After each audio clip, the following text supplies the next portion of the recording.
Simenon's Maigret, a series of plays based on the novels of Georges Simenon.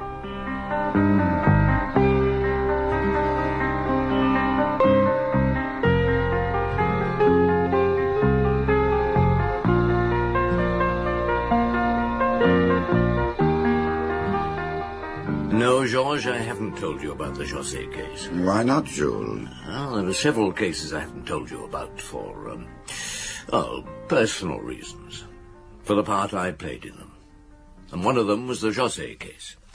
Here's the file on it. Which suggests to me that you're going to tell me about it now. That's right. But why now? It happened over 4 years ago, didn't it?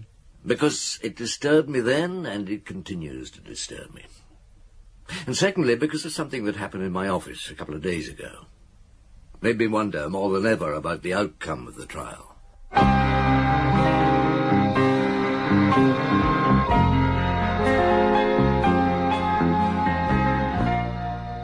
Maurice Denham as Jules Maigret and Michael Gough as Georges Simenon in Maigret Has Doubts, translated by Lynn Moyer and adapted for radio by Edward Bruce. José presented himself at the Auteuil police station at 2:30 in the morning. As you say, about 4 years ago. I've forgotten the exact date, but you'll find it in the file. And announced that his wife had been murdered. I first heard of it on my way to work. Terrible murder in Auteuil. Terrible murder in Auteuil. Oh, morning, Chief Inspector. Good morning, Pierre. Christine José murdered. Read all about it. Christine José. Oh, you knew her. Well, I knew of her. Give me a paper. You in charge, Inspector? Nice one, this. Throat cut. Oh, it's the husband done it, I reckon. Wealthy woman found dead with her throat cut. Must you be so specific? Sells papers. Christine José found dead. Wealthy woman found with throat cut. Read all about it. At the Quai des Orfèvres, I found that José had been sent from Auteuil for questioning. He was brought into my office. By this time, it was after 11. I ordered sandwiches and beer. I knew it was going to be a long session. I'm sorry that you should be questioned at such a time, monsieur, but it is necessary. Now, Inspector Janvier here would take down all you say. You'll be given a copy of it, and if you consider it accurate, I shall ask you to sign it. Are you ready, Janvier? Chief. All right.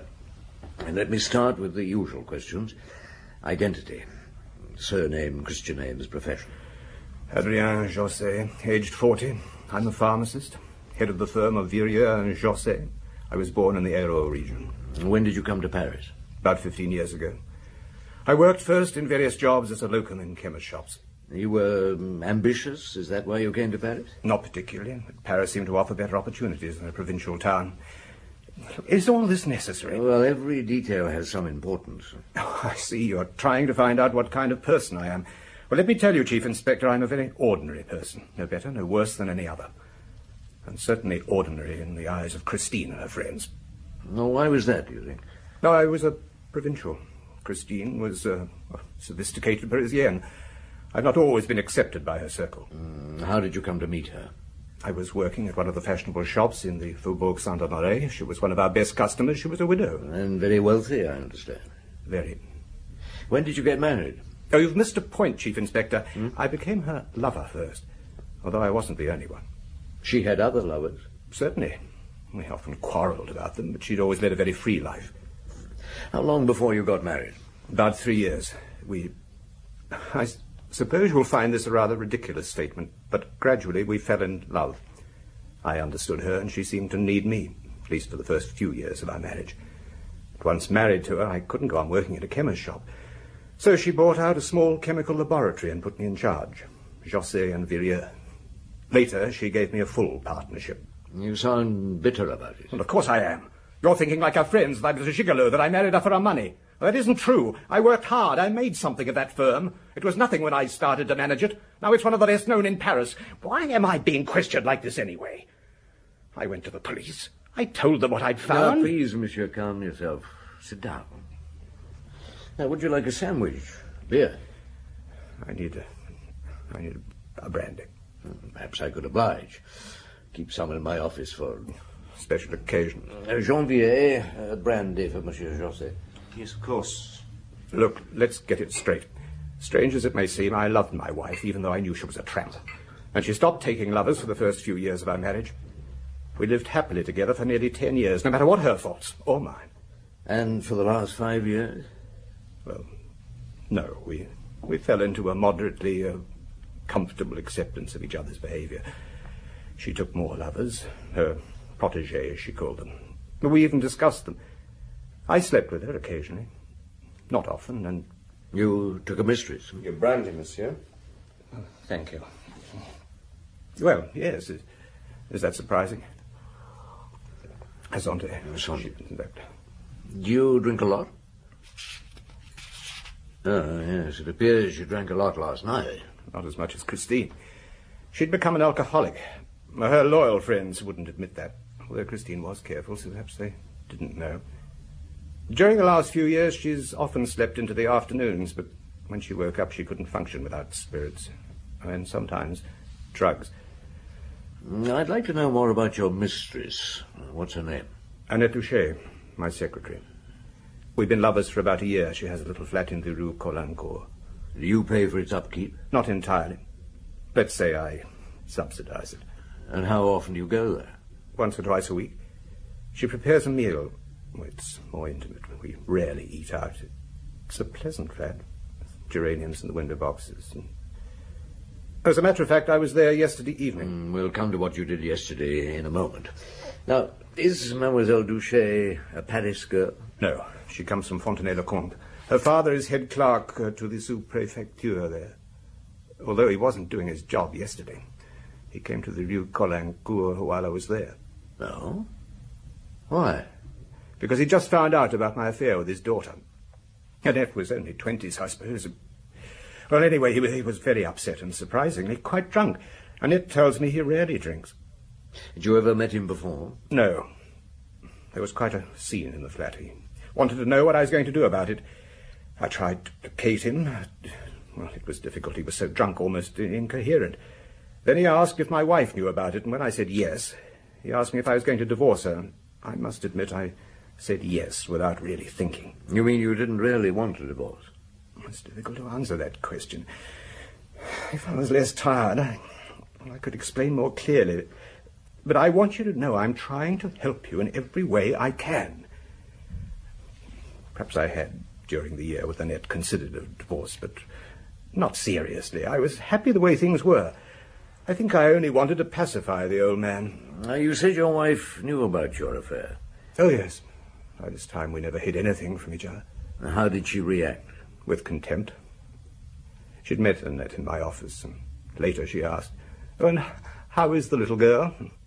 Not pregnant yet? What will you do when that happens? Will you ask for a divorce?" No, excuse me. Maigret. Dr. Paul, I thought you'd like a preliminary report. Send you the final one when we finish checking. Good, thanks. There are 21 wounds inflicted by a sharp instrument, so sharp that the head was almost severed from the body. She'd not eaten. Time of death somewhere between 10 and 1. Oh, well, can't you be more precise? Not at the moment. Round 11 seems probable, however. One more detail which might interest you. She'd had sexual intercourse a few hours before her death. Thank you, Doctor. You've been very helpful. I'll be in touch.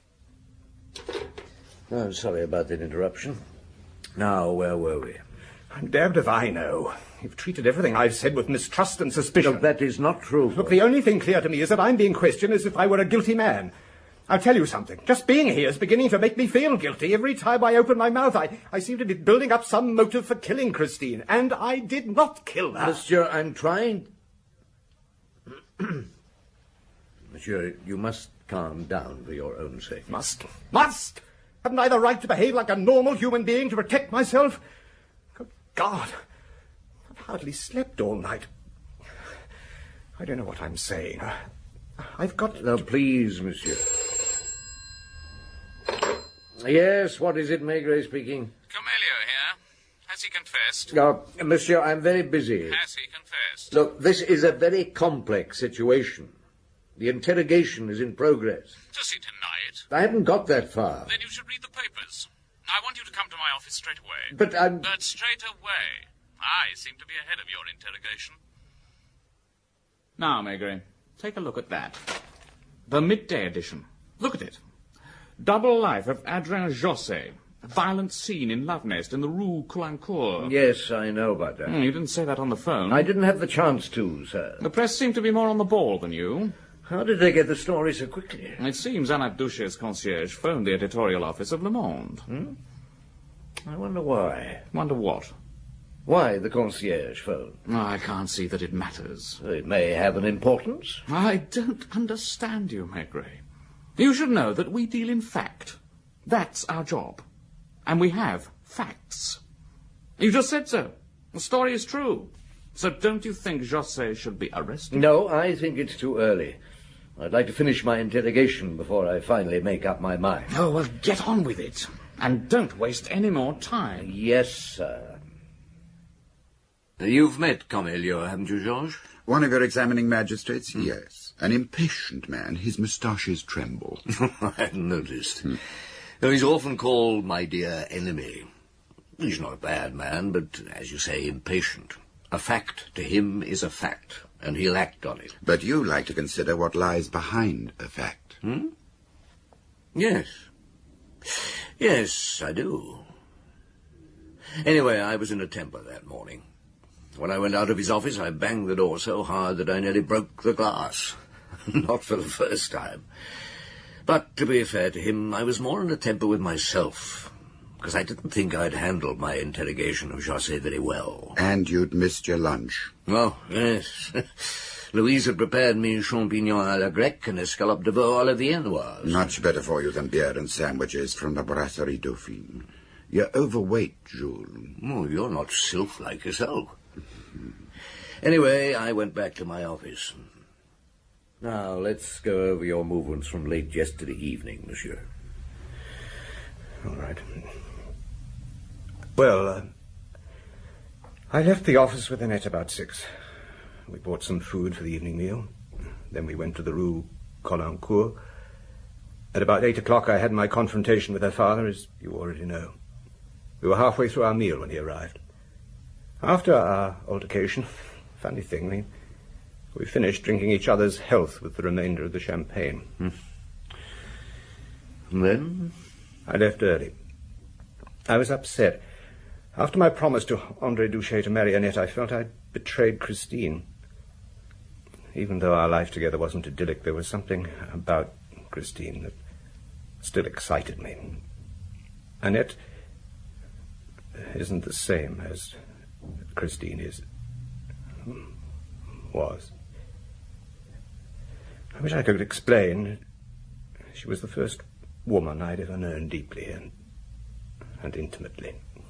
It's something I can never forget. Your first real, passionate love. Have you, Chief Inspector? Have you? Would it be possible for me to have another brandy? Sure, Jean-Vic. Chief. Would you like a sandwich? I couldn't eat anything. Do you mind if I do? No. Your drink, monsieur. Thank you. Do you get an allowance for supplying brandy to suspects? It's my pleasure. Well, go on. You left Rue Colincourt. I wandered from bar to bar for an hour or so. The Select, double Scotch, an English bar, and the Café Robert. Well, you can check. I'm known there. I drink too much. I was getting maudlin. Thought about Christine. Knew she'd never give me a divorce. She used to say, as long as I have my money, I can buy friends. Money. Oh, another damaging remark. You'll find I will inherit her estate. Despite what I've said about her, there was good and bad in her. We understood each other. That's potent brandy, Chief Inspector, or is it that I'm a quick drunk? I drank an awful lot last night. You don't want any food? No, thank you. All right, then. I got back to the Rue Lopère. Oh, that's where I live. I know. At about 10:05. Georges, have a look at the appendix to the interrogation. I made a summary of Josset's movements until he presented himself to the police at Auteuil. Yes, that's it. Back at 10:05, Christine's car parked outside. realized that she was at home, went into lounge, poured another drink, sat down in armchair, and... Went to sleep. You mean passed out? Not surprising, considering the amount of liquor he'd consumed. Woke some time later. Says next few hours like a nightmare. Went upstairs, opened Christine's door. They slept in different rooms. Yes. Opened Christine's door and discovered body. Time, about midnight, according to José. She was half out of her bed, her head hanging down onto a fur rug. There was blood everywhere. God, I've never seen anything so... What happened next? I went into the bathroom and vomited. Your men should find traces of it. As to why I vomited, I suppose you'll draw your own conclusions. Does a murderer vomit after he's committed a crime like this? I don't know. And then? I washed my face and shaved. Shaved?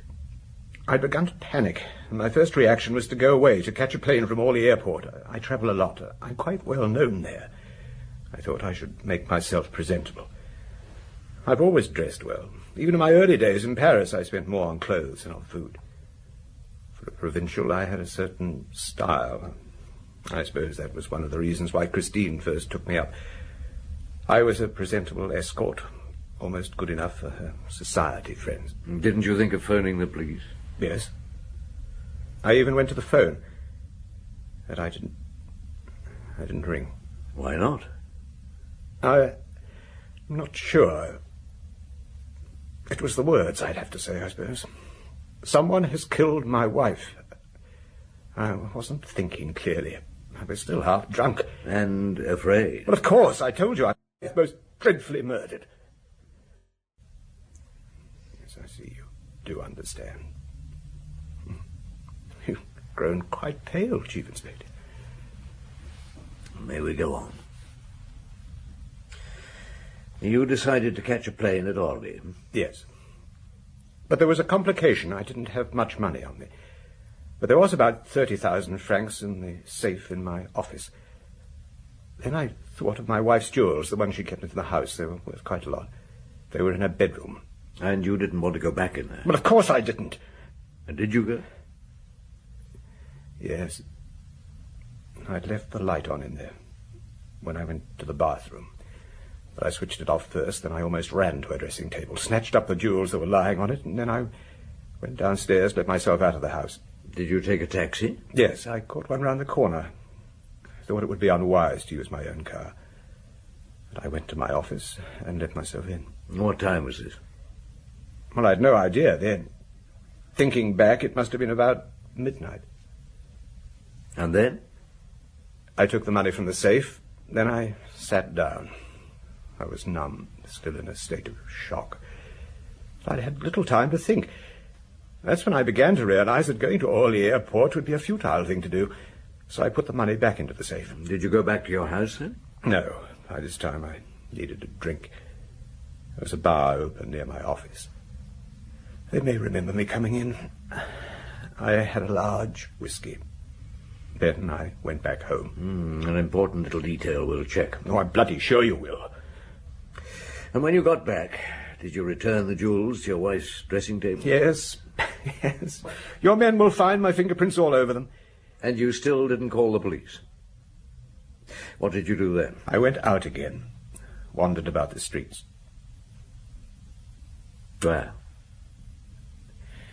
I don't remember. Oh, yes. Yes, I do remember finding myself on the Pont Mirabeau.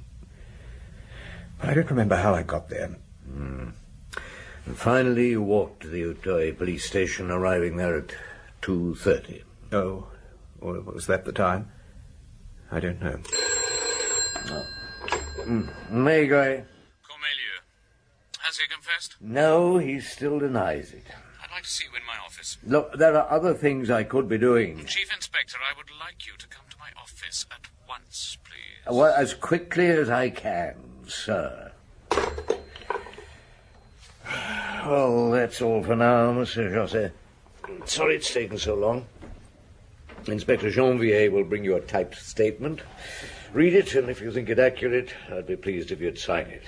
And if there's anything you want, just ask the inspector for it. On the way to Camelio, I wandered into the inspector's office. Lapointe had just got back from José's house, where he'd been questioning the maid, and Madame Siran, the housekeeper. He was typing out his report. All right. How did you get on, Lapointe? Well, has he told you about the dagger? What dagger? Ah, you don't know. Well, this should interest you. When I was questioning Madame Siran in José's study, I saw that she was looking for something, although she tried to hide it from me. I asked her what she was looking for. She said nothing at first, but she finally admitted that she was wondering what had happened to the dagger. What kind of dagger? German. One of those commando knives that people sometimes keep as a souvenir. Well, she said it was usually on José's desk. He used it as a letter opener. But it wasn't there. No. I searched the house from top to bottom. There was no sign of it. I thought it could be the murder weapon. A dagger of that type could be pretty lethal, couldn't it, sir? If it was an old commando knife, I think you're safe in making that assumption, my boy. Is there anything wrong, Chief? Look, I've had to forego an excellent lunch, and our respected examining magistrate is driving me up the wall. Otherwise, I'm my normal, calm self. So get that smirk off your face. I prefer your look of ingenuous innocence. Yes, sir. And let me have your report as soon as you've typed it out.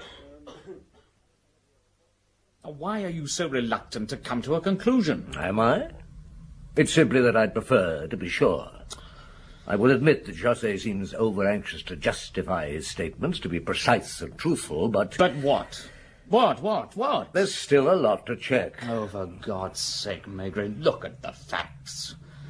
José promised that he would divorce his wife. That means he would have to give up his wealth and position, lose his share in his firm.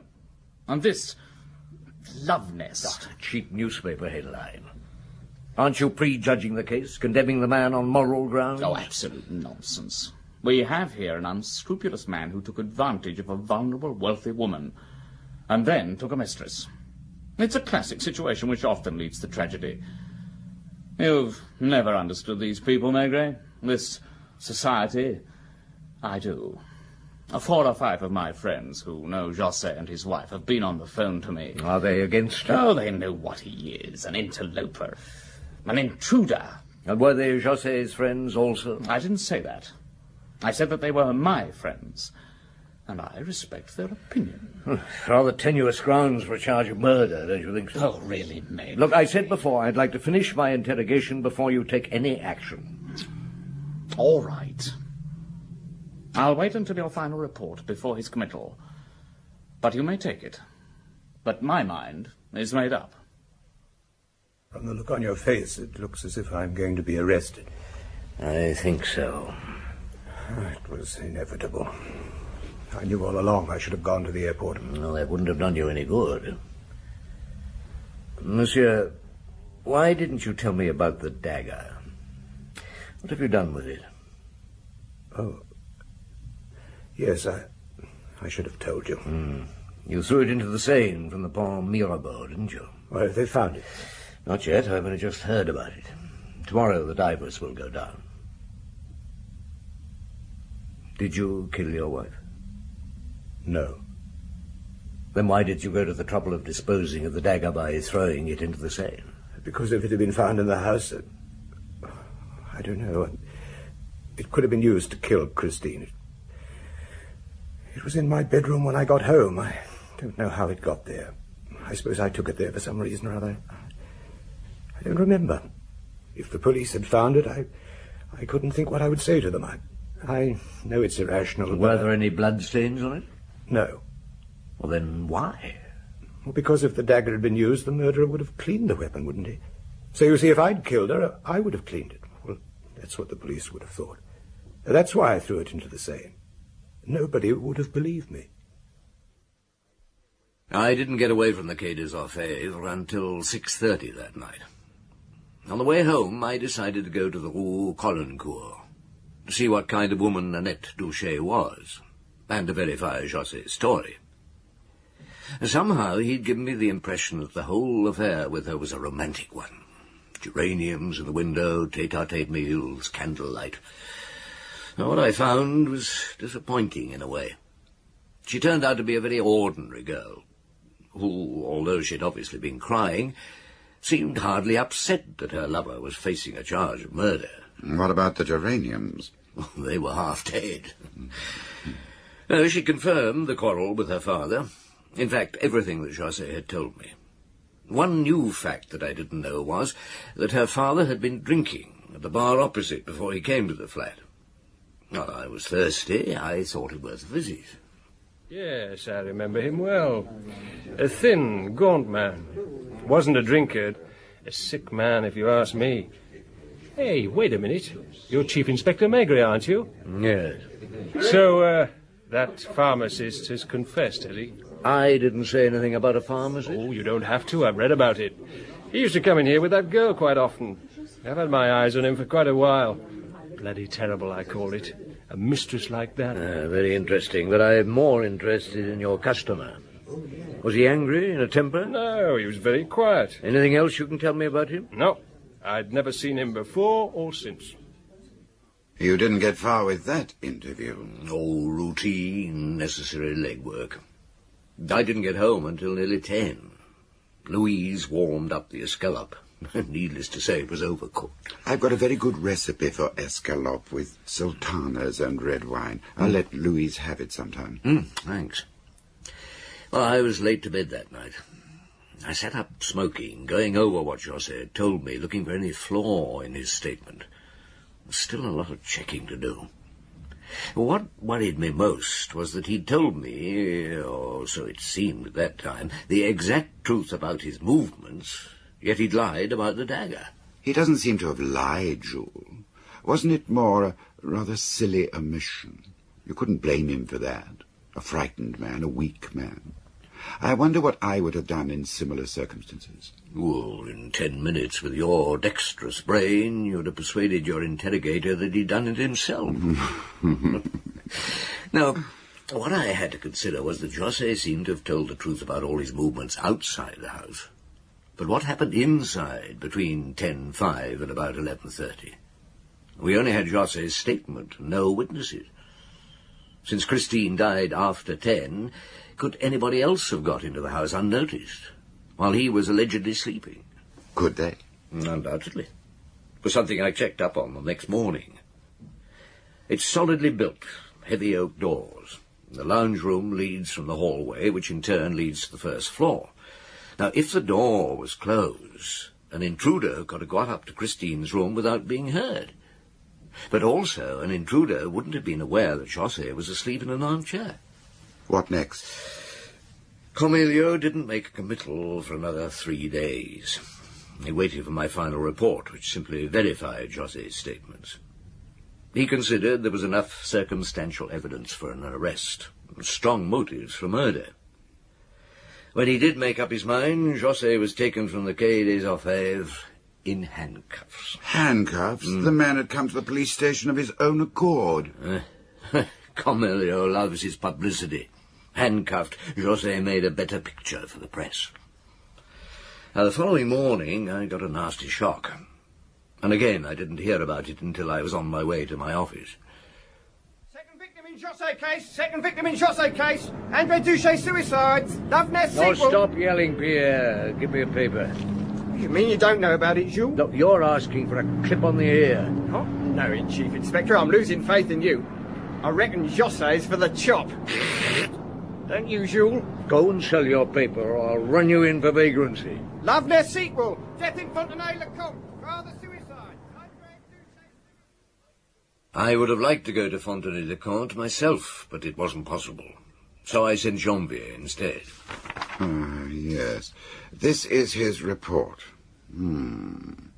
Arrived Fontenay-le-Comte at 3:30. Questioned several of the local inhabitants. André Duché doesn't appear to have been a popular man, very reserved, but respected. Interviewed the local correspondent who sent in the report.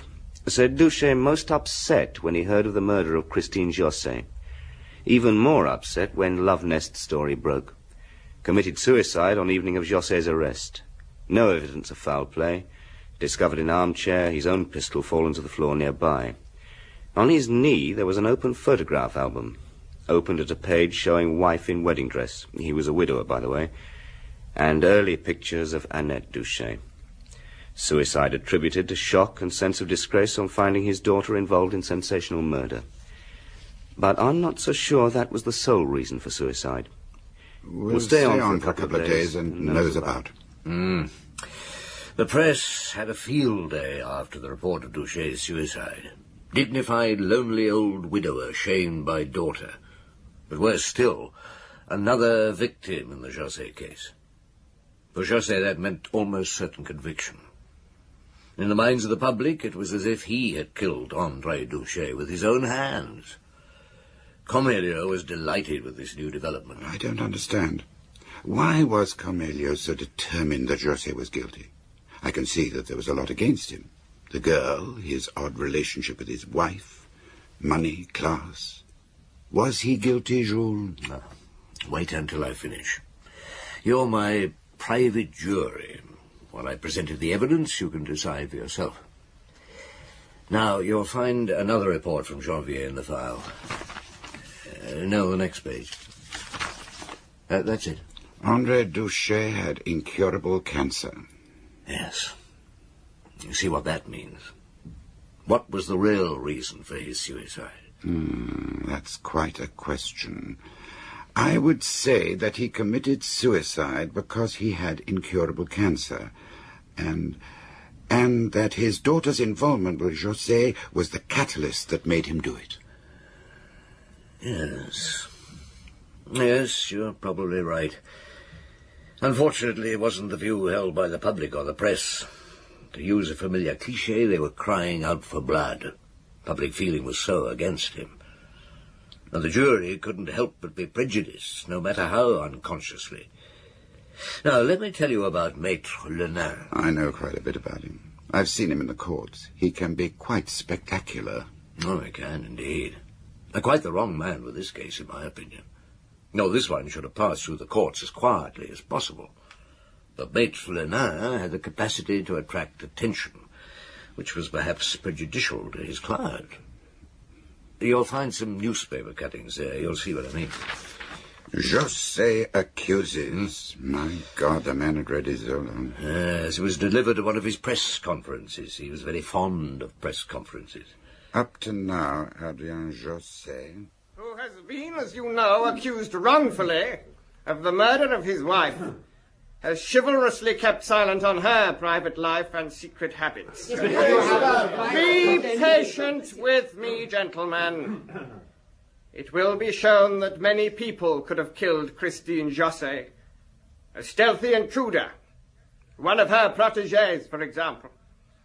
But the general public has been so busy accusing my client that her private life has been ignored. You mean she had a lover? Not a lover, gentlemen. Lovers? That's putting it too simply. Let us say that she had never lived according to the bourgeois moral code. She was a wealthy woman, and she had what many of her friends described as her protégés. They were also likened to stallions belonging to a well-known owner.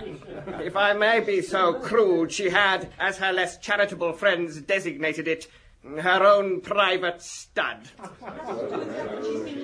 It has been difficult for me to make that statement, but that was the situation. She took a great interest in unknown singers, artists, painters, musicians, whom she collected from, if you'll excuse me, God knows where. She was enamored of the lower classes. One of her protégés was a mechanic, whom she took under her wing, but she dropped him in a week or two. Need I add that these young men, when she tired of them, did not always become resigned to obscurity? Question yourselves, as I have done. You will find that several unsavory incidents occurred in the life of Christine José. Some of them violent. Can you give names? Oh, you know better than that, young man. I leave the naming of names to the magistrates. Now, that press conference was most ill-advised. It created sympathy for the murdered woman rather than sympathy for the accused. But why? Well, I think it had a lot to do with the personality of Maître Lenain, who was more concerned with his own publicity than the defence of his client. And the press were violently against José. Why? There were more francs to be squeezed out of moral indignation.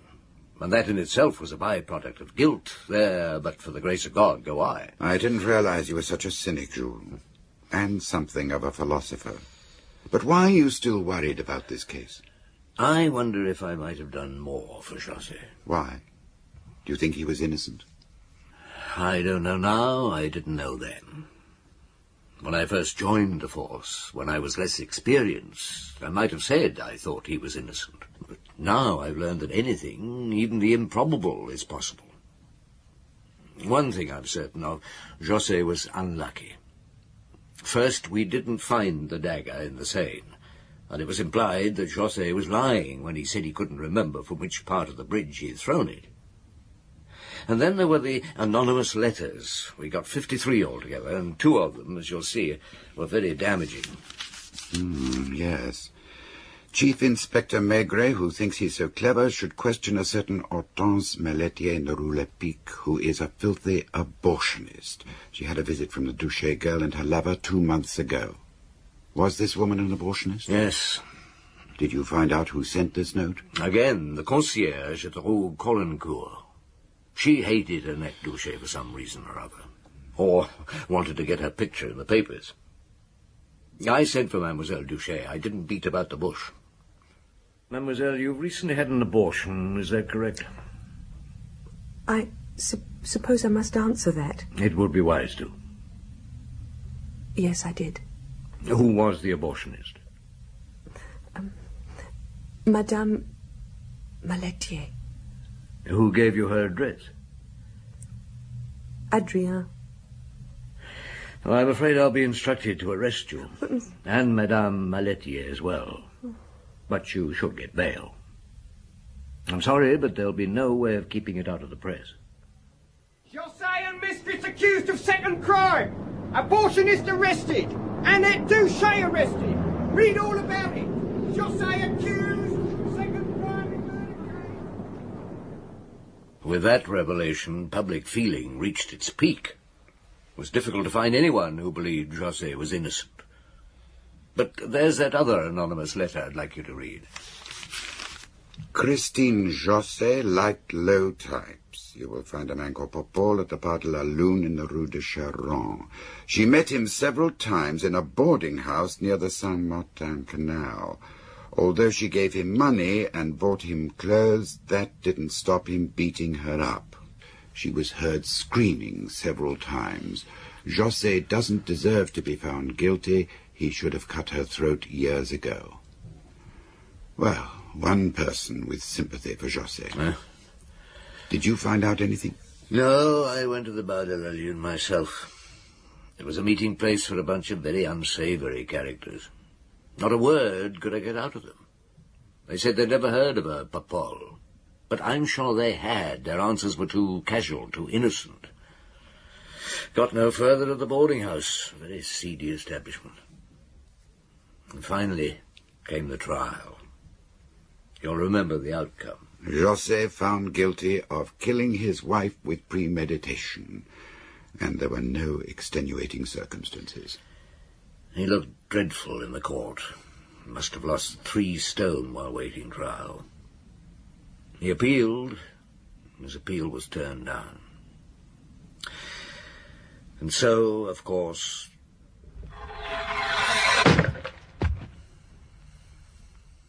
You've given me the impression that you think José was innocent. Oh, have I? I hadn't meant to do that. I wanted an objective assessment. I still don't understand why you're telling me about José now. The last page in that file is missing, if indeed it belongs there. Last week I was questioning a man called Dupont, a drug pusher. You might call him one of our regular clients. Oh, come off it, Dupont. You're no more a sailor than I'm your uncle. Well, I've been to South America on cargo boats. Venezuela, for example. Well, when were you last at sea? About 4 years ago, not long after the José case. The José case? Your ears are flapping. I thought they might. I know something about it, so it might interest you. What? There's a bit of info I intend to sell. Oh, you know that's out of the question. No, not for money. For a favour. Well, I'm listening. Well, I want you to go easy on my girlfriend. She don't know nothing about this drug charge. Honest to God. I won't make any promises. Well, on this trip to Venezuela, I met a bloke in a bar one night called Pole, I think his name was. Down on his luck. I bought him a few drinks. Well, by 4 o'clock he was well under the weather. And he started to ramble, something like, "Oh, the big boys don't believe me when I say I chopped a woman in Paris. Real bitch she was. She had diamonds dripping from her. Used to give me a hand out for favours received, and then she ditched me." And then he went real funny after that and said, "Some things I just can't take. And oh, if the boys only knew. You ever heard of the José case?" Then he gave a bit of a smirk and passed out. That's best as I can remember it. What did you say his name was? Poe, something like that. He used to hang around the Bastille district when he was in Paris. In the Rue de Charonne? Could be. I don't remember. And could the man's name have been Papol? Don't remember that either. I'd had a skinful by then, too. Does it interest you? In a way, it does. I got in touch with the Venezuelan police, but they weren't helpful. Well, that's all, Georges. Is there any such person as Papol? I don't know. And if there was, or is, was he angry enough, humiliated enough to murder Christine José? You get a lot of false confessions, don't you?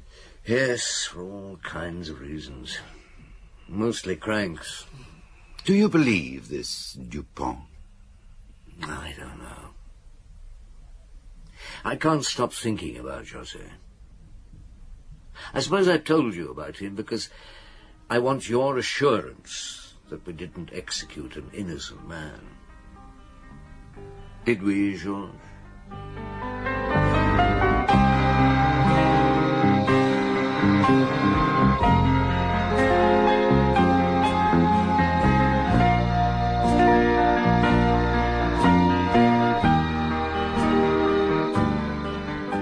In Maigret Has Doubts by Georges Simenon, translated by Lynn Moyer and adapted for radio by Edward Bruce, Maigret was played by Maurice Denham and Simenon by Michael Gough.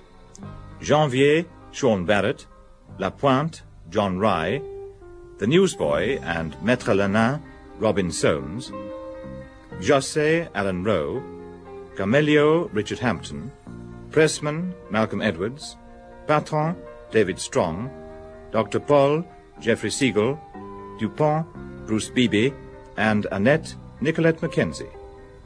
The play was produced and directed by Christopher Venning.